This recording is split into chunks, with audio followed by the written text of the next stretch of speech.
Welcome back to the Morning Blend. Well, we are over halfway through Sleeptember. This month is all about the ways the quality of your sleep can affect the quality of your life. Today's sleep and sinus surgeon, Dr. Madan Kandula, joins us to talk about a sleep disorder that millions of people have and maybe don't even know it. Hey, doctor. Hey, good morning. Good morning to you. It's always great to see you. I think it's great that we have a month dedicated to the quality of our sleep because I think it's something that a lot of people really struggle with. They do. And I think a lot of people don't really know how much they're struggling because they're trying to go to sleep. So I think when most people think about sleep and most people think about getting a good quality of sleep, I think your thoughts go to pillows and mattresses and comforters and things that are nice to haves. But I think most people don't realize that the most fundamental thing that there is to sleep is your breathing, and then specifically your airway. And so your nose and throat, we call those the breathing triangle. Millions and millions of people have noses and throats that don't work properly, and if your nose and or throat doesn't work properly, you can't get a good night's sleep. So for instance, if somebody's throat doesn't work properly, that can lead to snoring or sleep apnea, which is a big deal, and a lot of folks have those issues, also have nose issues. So again, it's sort of this silent thing because it's happening when you're sleeping. A lot of times it compromises people during the day, but then definitively at night, if you have these issues going on, you're never going to get a good night's sleep. So we just showed this graphic, and I'd like you to explain it if you would. It's the breathing triangle. What are you showing with this graphic? Yeah, it's your airway. So you've got your two nostrils and then the back of your throat. So there's 3 points of entry for you to breathe. And so if those areas are working properly, then you've got a good airway and then you've got a fighting chance to have a good night's sleep. That's wonderful. If any one of those areas aren't working properly, then you're not going to get a good night's sleep. You have an improper airway, and it can really be a devastating sort of domino effect. If somebody doesn't have a breathing triangle that's working for them, it is by definition working against them, and that's a big problem. I think that illustration really helps us understand it. You mentioned sleep apnea. Is this a significant problem in America? Yeah, it's a huge issue, and it's massively undertreated. So about 80% of folks who have sleep apnea aren't getting treated right now.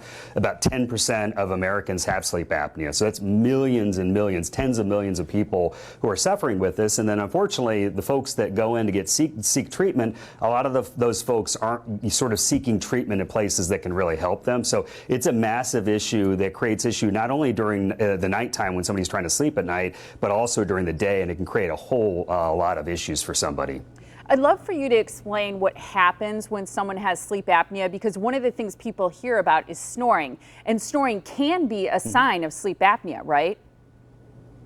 Yeah, absolutely. So snoring is basically your body crying when you're sleeping at night. Your airway is crying and it's saying, I can't breathe. And so when somebody's snoring, the back of the throat is vibrating and that's creating that sound. When somebody has sleep apnea, that area shuts down completely. So somebody's trying to take a breath in and their throat shuts down and it doesn't let that happen. Now, the challenge is this is happening internally when somebody is asleep. And so a lot of times it's sort of like a silent intruder, meaning something's happening that's massively devastating. If you flipped it around and you said, even one time during one night of your life, if somebody walked into your bedroom, snuck in and strangled you, basically shut your airway down so you were suffocating and you didn't know what was happening, what's going to happen is your body's going to wake up, you're going to go into a sweat, you're going to go into a panic, and you'll never forget that night.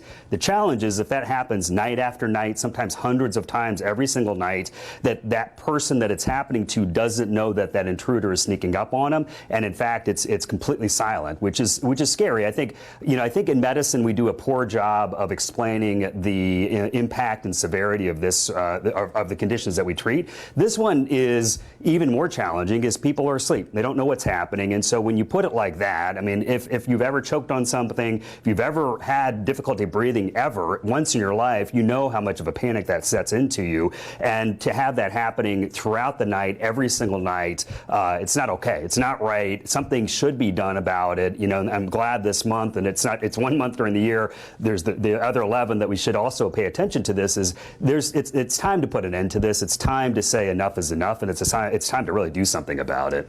Time to get treatment for sure. And that's why, you talk about that interrupted sleep, that intruder that sort of shuts off your airways, sometimes hundreds of times a night. That's why people are so tired sometimes. They think, oh, I slept all night, but really they're being awakened so much that they're not getting restful sleep. And there are actually some diseases that if you have this obstructed sleep, this sleep apnea, it can cause serious health consequences. Absolutely. Yeah, it's devastating in its own right. You never get a good night's sleep. You're always tired during the day. It increases risk of car accidents and things like that. So that's horrible. To top that off, if you have sleep apnea that's not getting treated properly, your risks of heart attacks, strokes, diabetes, depression, Alzheimer's, I can go on and on and on, because these are all the issues that are connected back to sleep apnea. Unfortunately, if somebody passes away from a heart attack that its underlying issue was sleep apnea, the sleep apnea doesn't get put on the death certificate. That's not what anybody talks about. They talk about, oh, it's sad that so-and-so passed away early on. And at the end of the day, if they had sleep apnea their whole life, that was the thing that was causing it. And so the part of the problem with awareness is people don't know to connect the dots all the way back to the beginning. And if you do, I don't want a heart attack. You don't want a heart attack. I don't want any of these things going on. And if you could do something to help to prevent those things, you would do it. And if you could do something to help to allow a loved one to prevent these things, you would do it. And really, that's why I'm here, is really trying to make the case that you should do something. Now is the time. And what should we do? Real quickly, doctor, there are good treatment options, right? Yeah, there really are. I mean, I think a lot of times people sort of don't seek treatment because they have a foregone conclusion in their mind that it's a one-stop shop, like, oh, you're gonna go in and you're gonna get this thing and that's it. The good news, if you have sleep apnea, that's an airway issue. The good news is if you go into a place that treats airway issues, like us, then we have a variety of options. So it's not a one-stop shop, or one-size-fits-all. It's a custom approach. And so there are a lot of office-based procedures that can be very effective for folks who have airway issues and sleep apnea issues. There are a combination of treatments that can be effective. So the first step is really getting an understanding about what's going on, how it's impacting you, and then designing a game plan that's specific to you to really get you success, get you sleeping properly at night. I mean, the thing that drives me is that there are all these folks who are sitting on the sidelines of the life that they're supposed to have, and then yet when folks come in and seek treatment and we can get somebody where they need to be, all of a sudden it's sort of like this epiphany, this sort of wow, I wish I would have done something sooner. And so it drives me to want to say, for all those folks out there, do something, get in, we can help. There are options. Many of them are remarkably simple. Yeah, you're truly changing lives. Doctor, it was so great to have this education during Sleeptember. Thank you so much.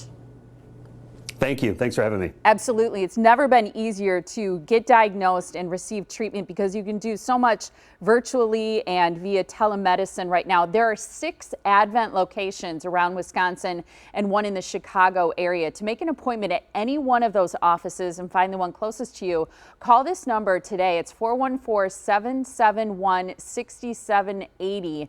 Don't waste another night of weak sleep. You can also ask questions by emailing info@adventknows.com/adventknows.com.